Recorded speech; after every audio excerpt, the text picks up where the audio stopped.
What's up, YouTube? Today, a different video for you guys.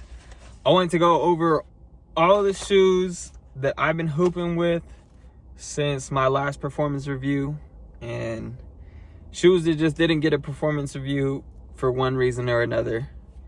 And at the end, I'll give you, honestly, my shoe of the year that hasn't even really gotten a full performance review video on its own. So I got a list here. Let's jump right into it. So I hooped in the Way of Wade 8. Man, if you caught one of my videos, a couple videos ago, I did mention it. It is the most painful break-in I've had this year. Like bar none, man. It was bad. It was really hard. But overall, I mean, after breaking, if you can make it through all that pain, the shoe, A-Flash foam, you know, it's good. It's not great. It's not bad. So, cool. The grip, really solid. Killed it even on the dusty court. The upper is super duper supportive, and aesthetically, it's one of my favorite shoes of the year. Next, I have the Reebok Question Low. So I got the colorway. I thought it was red. It was actually orange when I got it. Not so great of a shoe. That's why I didn't get a full review. Grip was okay. Really good on non-dusty courts, but on dusty courts, there was just no place for the dust to go. So it just caked up on the bottom of the shoe, made it really slippery. Man, you would have to wipe more than once per play to even play in those. So they didn't get a ton of wear. The cushion was actually really good. It's Hexalite foam. The toe is super narrow, and that patent leather really killed my toes. A little bit nitpicky. It probably wouldn't have killed the shoe for me if the grip was good. Next, the T-Mac 1. Crazy, way more than I expected, way better than I remembered. Grip was insane. Even on the dusty court, I barely had to wipe it all. Cushion, non-existent, but you know, that's okay. The shoe, I thought it would have some heel slippage. I had none. It was actually a really good fitting shoe. My toes did hit the front, you know, the shell toe a little bit, and it was painful. But as long as I wasn't like 2 foot planning and try to take off on people, I had no issues. Really great shoe. Definitely recommend those if you can find them for a good price. I got 2 colorways, which I will be keeping my hands on, and I'll continue to try to hoop in them. They're actually really great shoes, so I was really impressed. Next up, I got the LeBron Icon, the John Elliott collab. Solid grip shoe. I was impressed. I wasn't expecting much because they made like the outsole more of a shallow depth pattern, but it did really good. The Max though, the Air Max was like, it, you know, they were going for a more casual PSI, so I did try to dunk in them, and like the shoe hit the floor. It wasn't painful, but it was really weird, and it just kind of kept me from being able to jump and play my game. But grip was really good. The leather was really restrictive. It felt nice, like from a casual perspective. It looked good aesthetically, solid shoe, but it was a bit restrictive, and the cushion was not an athletic type of cushioning. But yeah, if you are a type of guy that can deal with that kind of, I mean, it's a very hoopable shoe. I won't kill it. Crossover Culture Fortune. Man, I won't say too much on this shoe. Garbage. It was garbage, man. You could get it for $40, but don't get it. Zoom GP, man. The Nike Zoom GP. Awesome. One of the best shoes on this whole list. I'm still actually hooping in them right now. They're in the back of my car just in case.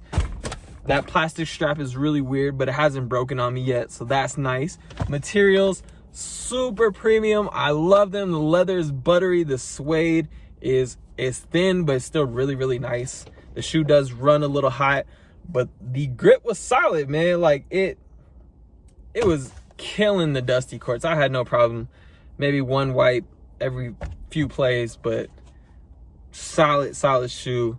So impressed, man. If you can find those, which I got them for a super steal, if you can find even that price, get them. Just get them. Just pull the trigger. That's it. Great shoe.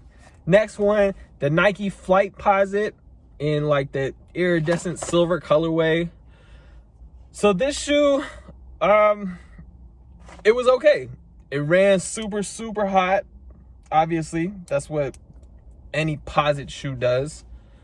It had the zip up shroud. That was weird. That kept coming down.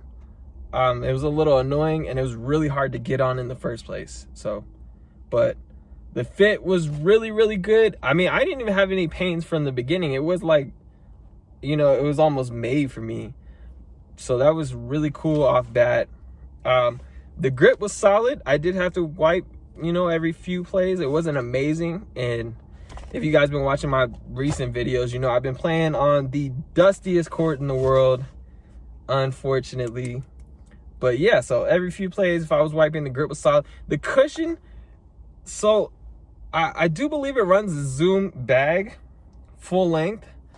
So it felt really good, like really, you know, Foamposite related. You know, it felt like a Foamposite, but it just felt thinner. Like I had a ton more court feel.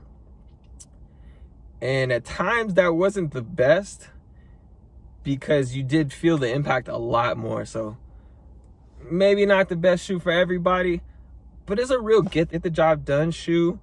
And I think it'll last forever, man. That upper, man, any Nike Posit, anything, just tanks. They're tank shoes, and they're lovely. That's about it, man. You know, last shoe right here, my favorite shoe of the year, didn't get its own separate video. Man, not too many people were interested in the shoe, and like a ton of them, man, you can still find them on sale on StockX for super cheap, way under retail.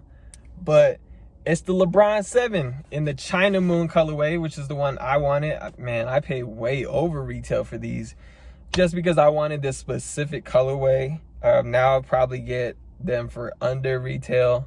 You can even get the media days for under retail. But this is a definite grab. I'm still hooping in them. I am up to like, man, 3 full weeks of use, and they are going strong. Like lately, I really been wanting to play in shoes that can deal with all the dust on the court, and this is one of those shoes. Like I've been having no issues at all with grip. The max area is awesome. It's not the best. It's not like super walking comfortable, but it's a performance cushion that does super good. I'm really enjoying it. The fit's not the best. Like it's not like glued to my feet, but it's like a spacious fit to where I'm just comfortable in this shoe. They use Flywire, and the plastic that comes with Flywire, so you're almost never gonna get like a perfect fit on those, but it's good enough to where I'm just enjoying myself in this shoe. And so I've been using that shoe for most of my games lately. I'm holding off on buying a ton more shoes because we don't know what's going on with our whole situation. But I do have the Kyrie 7s. I'm running them a little bit here and there. I'm gonna finish those up, say within the next week, hopefully. Hopefully nothing gets shut down. And then I'm gonna try to fold them in half. I'll do it on video so we can see if they're gonna last. But yeah, so look forward to the Kyrie 7s, and maybe definitely one other shoe, you know, between now and then. Besides that, man, let me know what you guys thought of the list. Is there shoes out there that you tried that like not really mainstream, or they're a little bit older that people aren't paying attention to, that, you know, that you thought were great? Let me know in the comments down below. If you like the content, you want to see the Kyrie 7 performance review and the unboxing, I'll put it up in a few days here. Hey, subscribe. If you made it this far, though, it's a really long video because it's a list video. So I appreciate you guys. We made it 300 subscribers, which is so awesome. I appreciate the support so much. And I'll see you guys in the next one.